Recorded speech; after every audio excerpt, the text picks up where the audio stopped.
Hello दोस्तों, अगर आप हमारे चैनल हॉरिबल संडे से पहली बार जुड़े हैं तो आप हमारे चैनल को सब्सक्राइब कर लीजिए, जिससे आने वाली वीडियो आप तक सबसे पहले पहुंच सके। मैं लगभग 10 साल की थी जब मेरे माता पिता की एक दुर्घटना में मौत हो गई थी। इसके बाद मेरी देखरेख मेरी दादी ने की।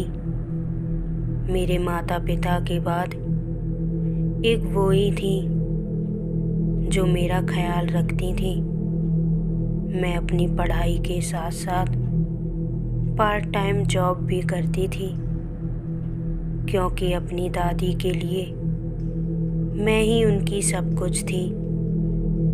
पार्ट टाइम जॉब से मुझे इतनी सैलरी मिलती थी कि घर का खर्च आराम से चल जाता था। कुछ दिनों बाद दादी की तबीयत खराब होने लगी।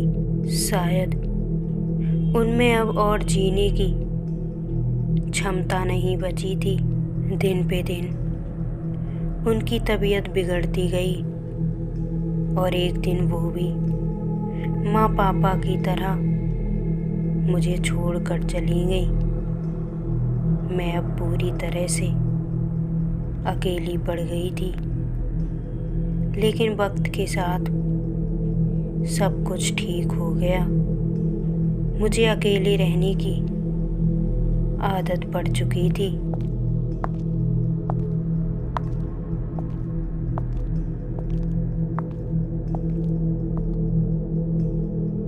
ऐसे ही एक रात जब मैं ऑफिस से घर आने के लिए बस स्टॉप पर बस का इंतज़ार कर रही थी, मेरे अलावा दूर दूर तक उस बस स्टॉप पर कोई नहीं था। मेरे लिए वो पूरी जगह एकदम अनजान थी, क्योंकि मैं हमेशा ऑफिस के पास से मिलने वाली टैक्सी या रिक्शे से घर चली जाती थी। आज ज़्यादा काम की वजह से मुझे देरी हो गई थी, इसलिए मैं टैक्सी नहीं पकड़ पाई। वहाँ टैक्सी और रिक्शों का एक निश्चित टाइम तय था। मैं वहाँ खड़ी बस का इंतज़ार कर ही रही थी कि अचानक सड़क के उस पार मुझे किसी की मौजूदगी महसूस हुई।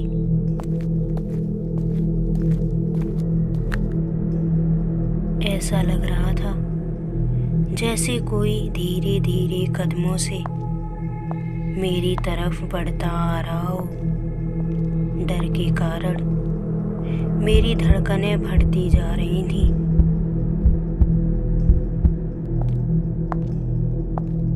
लेकिन रोड के किनारे लगी ट्यूबलाइट की रोशनी जब उस शख्स पर पड़ी तो मेरे अंदर मचा डर का तूफान शांत हो गया।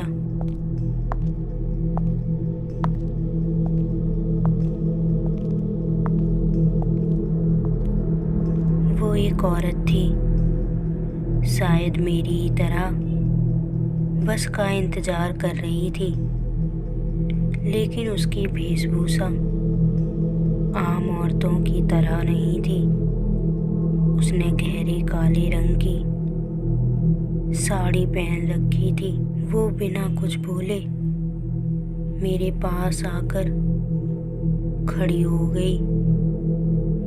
उस सन्नाटे भरे माहौल में हम दोनों ही थे जो बस आने का इंतजार कर रहे थे।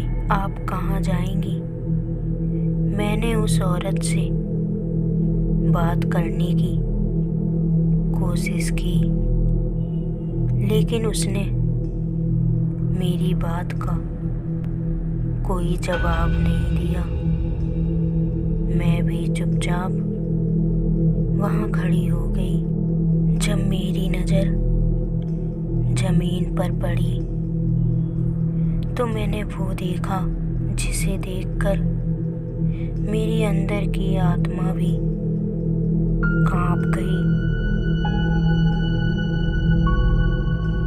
जमीन पर मेरा साया तो नजर आ रहा था, लेकिन उस औरत की परछाई नहीं दिख रही थी।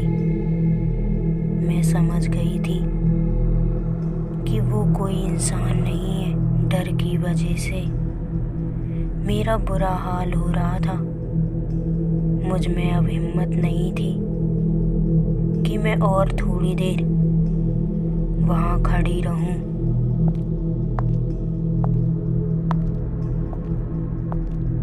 मैं वहाँ से पैदल ही चलने लगी।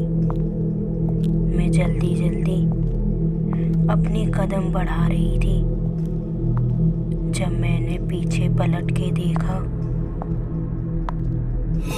तो वो औरत वहाँ नहीं थी। मुझे लगा शायद वो वहाँ से चली गई है। मैं जैसे ही वापस जाने के लिए पलटी, वो औरत मेरे सामने खड़ी थी।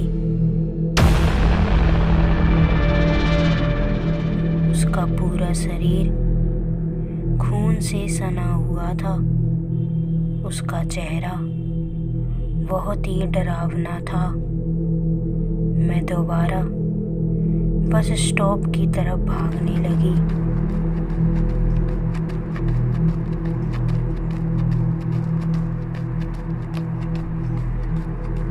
तभी मेरे कानों में हॉर्न की आवाज़ सुनाई दी।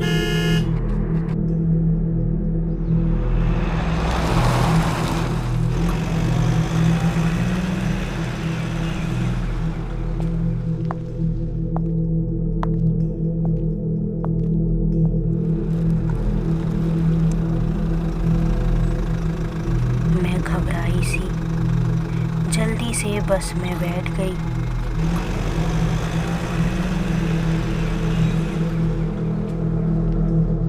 मुझे समझ नहीं आ रहा था कि आखिर वो औरत कौन थी और मेरे पीछे क्यों पड़ गई थी। बस में कुछ लोग खिड़की से बाहर देखते हुए आपस में बातें कर रहे थे। अरे, ये तो वही जगह है जहाँ एक औरत का एक्सीडेंट हो गया था और वो वहीं पर मर गई थी। हाँ, ये वही जगह थी जहाँ आज भी उस औरत की आत्मा भटकती है। जब मैंने उन लोगों की बातें सुनी तो मैं समझ गई थी कि ये वही औरत थी।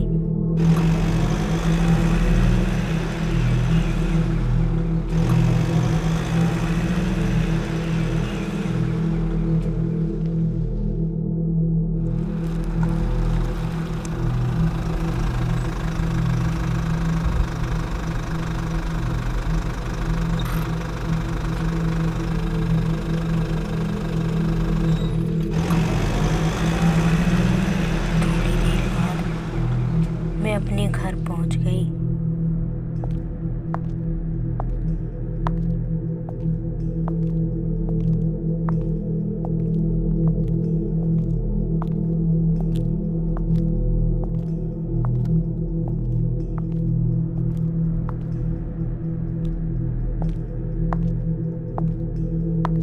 पता नहीं क्यों घर पहुंचने के बाद मुझे ऐसा बिल्कुल नहीं लग रहा था कि मैं घर पर अकेली हूँ।